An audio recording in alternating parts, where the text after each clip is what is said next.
ଜୟ ଜଗନ୍ନାଥ ଦର୍ଶକ ବନ୍ଧୁ ଦେଖନ୍ତୁ ଆଜି ଆମେ ଜାଣିବା ବିଜନେସ୍ ବିଷୟରେ ବା ବ୍ୟବସାୟ ଭିତରେ। ଯଦି ଆପଣ କୌଣସି ଏକ ବ୍ୟବସାୟ କରୁଛନ୍ତି ସେଥିରେ ଆପଣଙ୍କର ଲାଭ ରହୁନି କିମ୍ବା ଆପଣଙ୍କର ଗ୍ରାହକ ଆସୁନାହାନ୍ତି, ଆପଣଙ୍କର ଦୋକାନର ଜିନିଷ ଗୁଡ଼ିକ ରହିଯାଉଛି, ବିକ୍ରି ଜମାରୁ ବି ହେଉନାହିଁ। ପାଖ ଦୋକାନରେ ଭଲ ଗ୍ରାହକ ରହୁଛନ୍ତି, ଭଲ ବିକ୍ରି ମଧ୍ୟ ହେଉଛି, ଆପଣଙ୍କର ଗ୍ରାହକ ଜମାରୁ ଆସୁନାହାନ୍ତି। ଆପଣ ଯଦି ଏଇ ଉପାୟଟି କରୁଛନ୍ତି ନିହାତି ଭାବରେ ଆପଣଙ୍କର ଗ୍ରାହକ ଆସିବେ, ଆପଣ ମଧ୍ୟ ବ୍ୟବସାୟ ଭଲ ଭାବରେ କରିପାରିବେ ବା ବ୍ୟବସାୟରେ ଆପଣ ମଧ୍ୟ ଉନ୍ନତି କରିପାରିବେ। ଦେଖନ୍ତୁ କ'ଣ ରହିଛି, ଦେଖନ୍ତୁ ପ୍ରଥମେ ତ ଆପଣ ଯେତେବେଳେ ଆପଣ ଦୋକାନକୁ ଯାଉଛନ୍ତି, ଦୋକାନ ଖୋଲିବା ପ୍ରଥମେ ସେତେବେଳେ ପ୍ରଥମେ ଆପଣ ଭୂମି ସ୍ପର୍ଶ କରିକି ଆପଣ ଦୋକାନଟିକୁ ଖୋଲନ୍ତୁ। ଯେକୌଣସି ଛୋଟ ମୋଟ ଦୋକାନ ହଉ ମୋର, ଆପଣ କେବେ ହେଲେ ଭୂମି ସ୍ପର୍ଶ କରିବା ପାଇଁ ଭୁଲିବେ ନାହିଁ। ଭୂମି ସ୍ପର୍ଶ କରନ୍ତୁ ଏବଂ ମା ଲକ୍ଷ୍ମୀଙ୍କୁ ସ୍ମରଣ କରି ଦୋକାନର ତାଲାକୁ ଖୋଲନ୍ତୁ। ଯେତେବେଳେ ଆପଣ ତାଲା ଖୋଲୁଛନ୍ତି ସେତେବେଳେ ତା ପୂର୍ବରୁ ଆପଣ ଯେତେବେଳେ କବାଟଟିକୁ ଆପଣ ଧରୁଛନ୍ତି ବା ଆପଣ ହାତ ସ୍ପର୍ଶ କରୁଛନ୍ତି ସେତେବେଳେ ମଧ୍ୟ ଆପଣ ନମସ୍କାରଟି କରନ୍ତୁ। ଏବଂ ଯଦି ଆପଣ ମୁଣ୍ଡ ମାରିକି ମଧ୍ୟ ନମସ୍କାର ମଧ୍ୟ କବାଟଟିକୁ ଆପଣ ବା ଆପଣ ସଟରଟିକୁ ଆପଣ କରିପାରିବେ।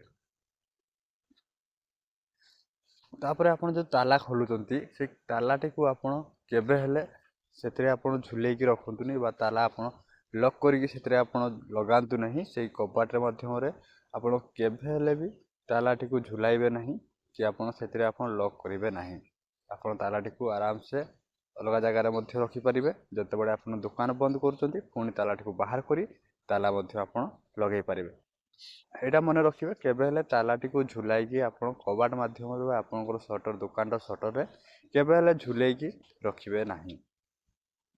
ତାପରେ ଆପଣ ଉପାୟ କ'ଣ କରିବେ ମୁଁ ଆପଣଙ୍କୁ କହିଲି, ଯେପରିକି ଦେଖନ୍ତୁ ଉପାୟଟି ହେଉଛି କୌଣସି ଏକ ଗୁରୁବାର ଦିନ, ଠିକ୍ ଅଛି, କୌଣସି ଏକ ଗୁରୁବାର ଦିନ ହଳଦୀ ରଙ୍ଗର ଗୋଟେ କପଡ଼ା ଆଣିବେ।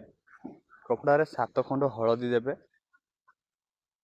7 ଖଣ୍ଡ ହଳଦୀ ଦେଇକି 7ଟି ଆପଣ ପଇତା, 7ଟି ଗୁଆ, 7ଟି ହଳଦିଆ ଫୁଲ, 7ଟି ଗୁଡ଼କୁ ଛୋଟ ଛୋଟ ଆପଣ ଗୁଡ଼ ନେଇ ଆସିବେ। ଗୁଡ଼ ଗୁଲି ବନେଇଦେବେ, ଛୋଟ ଛୋଟ ଗୁଲ ବନେଇଦେବେ। 7ଟି ଗୁଲି ଦେଇଦେବେ ଆପଣ ଗୁଲି କରି, ଠିକ୍ ଅଛି, କପଡ଼ାରେ ବାନ୍ଧି ଦିଅନ୍ତୁ। ଏବଂ ଆପଣ ଯେଉଁ ଜାଗାରେ ଠାକୁର ରଖୁଛନ୍ତି ବା ଆପଣ ଯେଉଁ ଦୋକାନରେ ଯେଉଁ ଠାକୁର ରଖିକି ପୂଜା କରୁଛନ୍ତି ସେହି ସ୍ଥାନରେ ଆପଣ ରଖିଦିଅନ୍ତୁ। ଠାକୁର ଯେଉଁଠି ଅଛନ୍ତି ସେହି ସ୍ଥାନରେ ଆପଣ ସେ ଜାଗାରେ ରଖିଦିଅନ୍ତୁ। ଯଦି କେହି ଆପଣଙ୍କ ଦୋକାନକୁ ବନ୍ଦୀ କରିଛନ୍ତି କିମ୍ବା ବ୍ୟବସାୟ କରିବାକୁ ରୋକୁଛନ୍ତି ତାହେଲେ ଆପଣଙ୍କର ବାଟ ଫିଟିଯିବ, ଆପଣଙ୍କର କୌଣସି କ୍ଷତି ହେବ ନାହିଁ, ଆପଣଙ୍କର ବ୍ୟବସାୟର ଭଲ ଲାଭ ମଧ୍ୟ ରହିବ ବା ଆପଣଙ୍କ ଗ୍ରାହକ ମଧ୍ୟ ବଢ଼ିବେ। ଯଦି ଆପଣଙ୍କ ପାଖ ଦୋକାନରେ ଭଲ ବିକ୍ରି ହେଉଛି, ଆପଣଙ୍କ ଦୋକାନକୁ ଭଲ ଗ୍ରାହକ ଆସୁନାହାନ୍ତି, ତାହେଲେ ଏଇ ଏକ କାର୍ଯ୍ୟ ଯାହାକି ଆପଣ ଏଇ କାର୍ଯ୍ୟଟି କଲେ ମଧ୍ୟ ଆପଣଙ୍କର ସବୁ ସମାଧାନ ମଧ୍ୟ ହେଇପାରିବ। ଦ୍ୱିତୀୟ ନମ୍ବର ଦେଖନ୍ତୁ ଆପଣ କ'ଣ କରିବେ, ଯଦି ଆପଣ ଗୋଟେ କଳା କପଡ଼ାରେ ଯଦି ଆପଣଙ୍କର ଦେଖୁଛନ୍ତି ଭଲ ଚାଲୁନାହିଁ ବା ଦୋକାନରେ ଗ୍ରାହକ ବି ଆସୁନାହାନ୍ତି, ତାହେଲେ ଆପଣ କ'ଣ କରିବେ, ଆଉ ଗୋଟେ ଉପାୟ ରହିଛି। ଆପଣ ଗୋଟେ ଉପାୟ ମୁଁ ଆପଣଙ୍କୁ କହୁଛି, ଯେଉଁଟା କହୁଛି ଆପଣ କରିବେ, ନିହାତି ଦେଖିବେ, ତାପରେ ଆପଣଙ୍କର ଫଳ କ'ଣ ମିଳୁଛି ବା ତାରେ ଆପଣ ଲାଭ ହେଉଛି କି ନାହିଁ ନିହାତି କମେଣ୍ଟ ବକ୍ସରେ କମେଣ୍ଟ କରିବେ। ଦେଖନ୍ତୁ ଗୋଟେ କଳା କପଡ଼ା ଆଣିବେ, କପଡ଼ାରେ କିଛି ଫିଟିକିରି ବାନ୍ଧି ଦିଅନ୍ତୁ ଏବଂ ସେଇ ଯେଉଁ କପଡ଼ାଟିକୁ ଆପଣଙ୍କ ଦୋକାନ ମୁଖ୍ୟ ଦ୍ୱାରରେ ଆପଣ ସେଇଟା ବାନ୍ଧି ଦିଅନ୍ତୁ। ଦ୍ୱାରରେ ବାନ୍ଧି ଦିଅନ୍ତୁ, ଦେଖିବେ ନିହାତି ଭାବରେ ଆପଣଙ୍କ ପାଖକୁ ଗ୍ରାହକ ଆସିବେ, ମଧ୍ୟ ଟାଣି ହେଇ ଗ୍ରାହକ ଆସିବେ। ବିଶ୍ୱାସ କରିକି ଯଦି ଆପଣ ଏ କାର୍ଯ୍ୟ କରୁଛନ୍ତି, ଯେଉଁ ବ୍ୟବସାୟ ଭାଇ ଭଉଣୀମାନେ ଯେଉଁମାନେ ଦେଖୁଛନ୍ତି ବି, ଯେଉଁମାନେ କରିବା ପାଇଁ ଚାହୁଁଛନ୍ତି ବ୍ୟବସାୟ ମଧ୍ୟ, ସେମାନେ ମଧ୍ୟ ଏଇ କାର୍ଯ୍ୟ କରିପାରିବେ। କିଛି ଦିନ ମଧ୍ୟରେ ଆପଣଙ୍କର ଦେଖନ୍ତୁ ଦୋକାନରେ ଗ୍ରାହକ ବଢ଼ିବାରେ ଲାଗିବ, ବ୍ୟବସାୟରେ ଉନ୍ନତି ଦେଖାହେବ, ରୋଜଗାରର ମଧ୍ୟ ଉନ୍ନତି ଆସିବ। ନିହାତି ଭାବରେ ଗ୍ରାହକ ଯଦି ଆସିଲେ ଆପଣଙ୍କର ବ୍ୟବସାୟ ମଧ୍ୟ ଉନ୍ନତି ହେବ ଏବଂ ଆପଣ ମଧ୍ୟ ଉନ୍ନତି ହେବେ।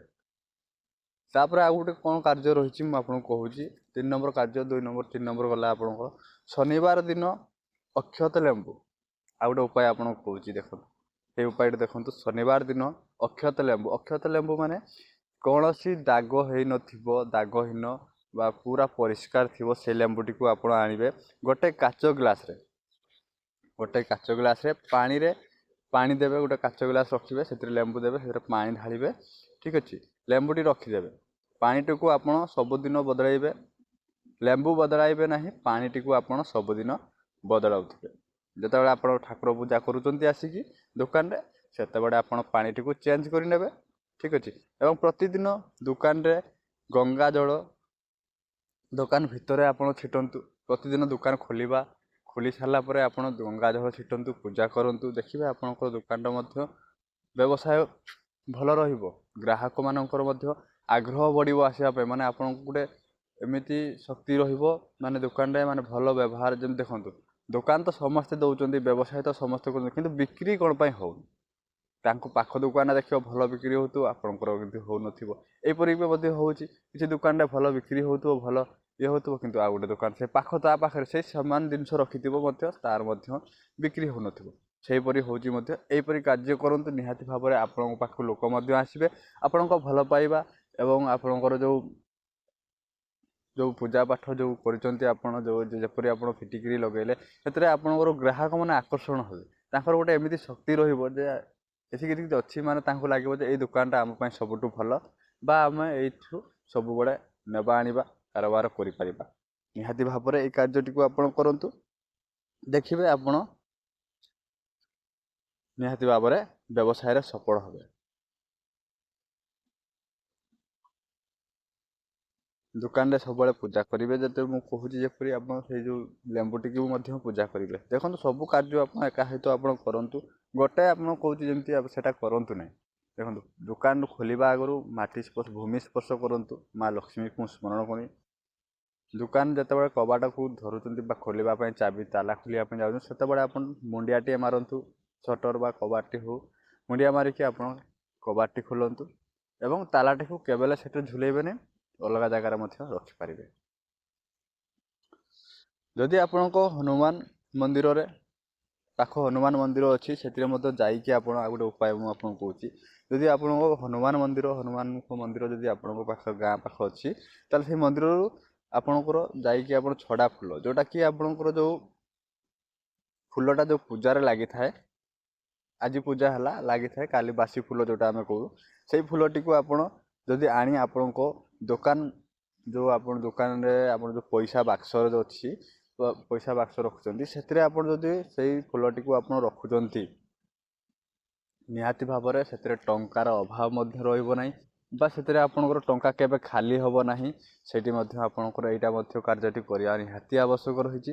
ଯଦି ଆପଣ କରୁଛନ୍ତି, ନିହାତି ଭାବରେ ଦେଖିବେ ବ୍ୟବସାୟରେ ଉନ୍ନତି ହେବ ଆପଣଙ୍କର। ବ୍ୟବସାୟରେ ଉନ୍ନତି ହେଲେ ଆପଣ ମଧ୍ୟ ଉନ୍ନତିକୁ ଆପଣ ମଧ୍ୟ ଯାଇପାରିବେ।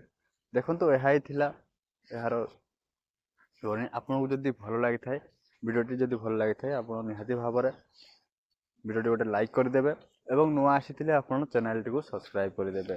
ଏହିପରି ଭିଡ଼ିଓ ଦେଖିବା ପାଇଁ ନୋଟିଫିକେସନ୍ଟିକୁ ଅନ୍ କରିଦେବେ, ଯାହାକି ଆପଣ ସର୍ବପ୍ରଥମେ ଆପଣ ପାଇପାରିବେ। ଆଶା କରୁଛି ଆପଣଙ୍କୁ ଭଲ ଲାଗିଥିବ। ରହିଲି, ଜୟ ଜଗନ୍ନାଥ।